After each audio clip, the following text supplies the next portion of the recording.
আসসালামু আলাইকুম ভিউয়ার্স। আজকে আপনাদের জন্য নিয়ে এসেছি একটি ব্র্যান্ড নিউ ভিডিও। আমরা 5 বন্ধু মিলে আজকে মাওয়াতে ইলিশ খেতে যাচ্ছি। আপনাদের এই যে প্রজেক্ট হিলসা পার হচ্ছি এখন। আমরা 5 বন্ধু মিলে ঢাকা থেকে রওনা দিয়েছি সন্ধ্যার পরে। কিছুক্ষণের মধ্যেই আমরা পৌঁছে যাব মাওয়াতে।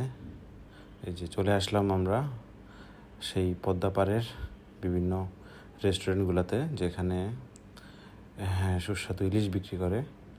আমরা প্রকৃতপক্ষে চলে যাব ঠিক নদীর পাড়ে। নদীর পাড়ে একটি সুন্দর রেস্টুরেন্ট রয়েছে। আমরা একটি ইলিশ এবং একটি বড় ইলিশ এবং 5টি চিংড়ি কিনেছি। ইলিশটি ভাজা হবে আর চিংড়িগুলো রান্না হবে। সো ইলিশ কাটতেছে এখন। ইলিশ মোটামুটি কাটা শেষের দিকে, আর চিংড়িগুলো কাটা শেষ হয়ে গেছে। পরিষ্কার করতেছে, খুব ভালোভাবে পরিষ্কার করার জন্য আমরা বলে দিয়েছিলাম।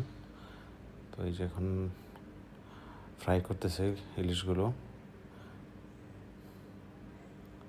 আপনারা জানেন তেল আলাদা করে কিনে দিতে হয়, ফ্রেশ তেলে ইলিশগুলো ভাজা হয়।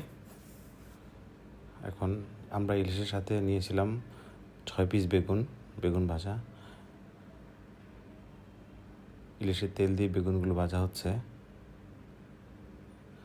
তারপরে আমরা ইলিশের যেই লেজটা আছে, লেজ দিয়ে আলাদা ভর্তা হয়, সেটা খুবই সুস্বাদু। একটু পরেই লেজটা হয়ে গেলে লেজ দিয়ে আলাদা ভর্তা করবে।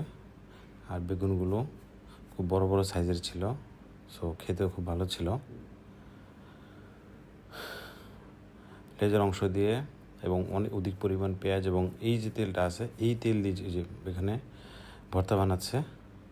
আমাদের মাছ প্রায় ফ্রাই শেষের দিকে, কিছুক্ষণের মধ্যেই শেষ হয়ে যাবে মাছ ফ্রাই করা। এখনই পরিবেশন করবে। এই যে পরিবেশন করতেছে এখন। আল্লাহ হাফেজ, আসসালামু আলাইকুম।